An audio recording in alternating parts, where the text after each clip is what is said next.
অল্প সময়ে আসে বসার জন্য সুস্থতার সহিত, সুস্থতা সবচেয়ে বড় একটি নিয়ামত আমাদেরকে দিয়েছেন। সেই আল্লাহ পাকের উপর আমরা শুকরিয়া জ্ঞাপন করি, আলহামদুলিল্লাহ। আর আমাদের শেষ নবী, আখির নবী, সকল মানুষের মানবতার মুক্তিদূত আহমদুল মুস্তাফা সাল্লাল্লাহু আলাইহি ওয়াসাল্লাম। সম্মানিত হাজিরিন, যে মসজিদের উদ্যোগী মাহফিল এবং এই মসজিদে আমি 2 বছর ইমামতি করেছি। সম্মানিত হাজিরিন, সেই মসজিদের উদ্যোগী মাহফিল চক দুর্গা পশ্চিমপাড়া জামে মসজিদ এবং এখানে নুরানি কিন্ডারগার্টেন মাদ্রাসার উদ্যোগে মাহফিলের আয়োজন করা হয়েছে। সম্মানিত হাজিরিন, এই মাহফিলে আমরা আসতে পেরেছি। এখানে সবাইকে আল্লাহ তাআলা কবুল করবেন না, যাদেরকে আল্লাহ তাআলা কবুল করেন এই মাহফিলে আসা, কোরআনের কথা শোনা, এর বিনিময়ে আল্লাহ তাআলা আমাদেরকে অসংখ্য নেকি দিবেন, সুবহানাল্লাহ। সম্মানিত হাজিরিন, আমি আপনাদের মাঝে মহাগ্রন্থ আল কোরআনের ছোট্ট একটি সূরা সূরাতুল ফাতিহা তেলাওয়াত করেছি। এর উপর সংক্ষিপ্ত আলোচনা রাখি বিদায় নিব। মা তৌফিক ইল্লা বিল্লাহ। সম্মানিত হাজিরিন, আমরা যে সূরাটি প্রত্যেকটি নামাজে, প্রত্যেকটি নফল নামাজ, সুন্নত নামাজ, সমস্ত নামাজই পড়ি, কিন্তু আমরা অনেকে অর্থ জানি, অনেকে পড়তেও জানি না, তবুও নামাজ পড়ি। অনেকে শুনে শুনে মুখস্থ করেছি, অনেকে সৈশুদ্ধ পড়তে পারি না। এই জন্য আল্লাহ তাআলা আমাদেরকে সবাইকে যেন সৈশুদ্ধভাবে সূরাতুল ফাতিহার অর্থ বুঝি, এর উপর যেন আল্লাহ তাআলা আমাদেরকে আঁকড়িয়ে ধরে যেন সবসময় নামাজ পড়তে পারি। সূরাতুল ফাতিহা আল্লাহ তাআলা বলতেছেন, আলহামদুলিল্লাহি রাব্বিল আলামিন, সমস্ত প্রশংসা আল্লাহ তাআলার জন্য, যিনি সারা জাহানের রব। সম্মানিত হাজিরিন, আমরা আল্লাহ তাআলাকে মসজিদে যাই, বাড়িতে যাই, নামাজে বসে নামাজ যখন পড়ি তখন কি বলতেছি? সমস্ত প্রশংসা আল্লাহ তাআলার জন্য, যিনি সারা জাহানের রব। তাহলে আমরা যদি মসজিদে, মাদ্রাসায়, বাড়িতে নামাজ পড়ে যখন আল্লাহ তাআলাকে সূরা আর রহমানির রহিম, আলহামদুলিল্লাহি রাব্বিল আলামিন, সমস্ত প্রশংসা আল্লাহ তাআলার জন্য, যিনি সারা জাহানের রব, তাহলে সব ক্ষেত্রেই আমাদেরকে রবকে মেনে চলতে হবে।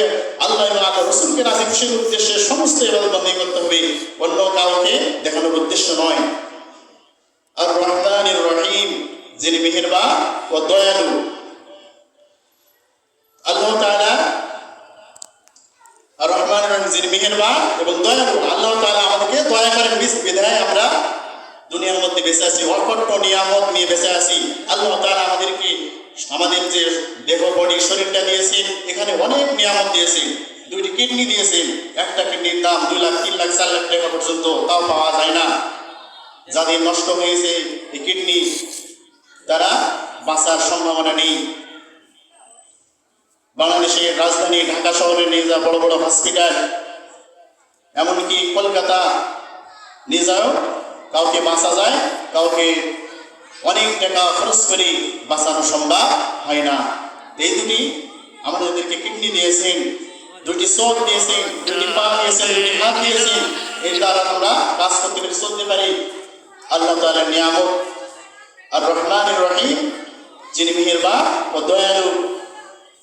আল্লাহ তাআলার দয়ায় আমরা বেঁচে আছি। তাহলে আমরা যদি নামাজে, প্রত্যেক নামাজে আল্লাহ তাআলার কাছে, আল্লাহ তাআলা আমাদেরকে দয়া করতেছেন। আর অন্য সময় যদি আল্লাহ তাআলাকে ভুলে যায়, তাহলে চলবে না। সম্মানিত হাজিরিন, সম্মানিত, আমরা পরে রাখি মালিক ইয়াউমিদ্দিন, বিচার দিনের মালিক, যিনি আমাদেরকে কিয়ামতের দিনে বিচার করবেন এবং আমরা সে আল্লাহ তাআলার কাছে কি গুনাহ খাতা নিয়ে আমরা সেখানে হাজির হব। যদি আমাদের আমলনামা ভালো হয় তাহলে আমরা মুক্তি পাব, নিয়ামত ভরা জান্নাতে আশা করতে পারি। আর যদি আমরা সেই বিচার মাঠে যদি আমাদের গুনাহের পাল্লা ভারী হয় তাহলে আমাদের কি গাঢ় ধাক্কা দিয়ে জাহান্নামে নিক্ষেপ করার, নাউজুবিল্লাহ। সম্মানিত হাজিরিন, তাহলে অবশ্যই মালিক ইয়াউমিদ্দিন ইয়াকা না'বুদু ওয়া ইয়াকা নাস্তাঈন, আমরা একমাত্র তোমারই ইবাদত করি, শুধু তোমারই কাছে সাহায্য চাই। তাহলে আমরা নামাজে যদি আল্লাহ তাআলার কাছে বলি যে তোমারই কাছে সাহায্য চাই না, ইয়াকা না'বুদু ওয়া ইয়াকা নাস্তাঈন, আমরা তোমারই ইবাদত করি, আল্লাহ তাআলার ইবাদত আমরা করি না, অবশ্যই আল্লাহ তাআলার ইবাদত বন্দি করি। সম্মানিত হাজিরিন, তাহলে আমরা যারা শুক্রবারে নামাজ পড়ি, এখন তো নামাজে যাই আল্লাহ তাআলার কাছে বলি আমরা তোমারই ইবাদত করি এবং তোমার কাছে সাহায্য চাই, আর অন্য জায়গায় আবার নামাজ শেষে আমরা অন্য মানুষের কাছে সাহায্য চাইতেছি এবং বিভিন্ন অজুহাত দিয়ে চলতেছি। সম্মানিত হাজিরিন, কিছু চাইতে হলে আল্লাহ তাআলার কাছে চাইতে হবে।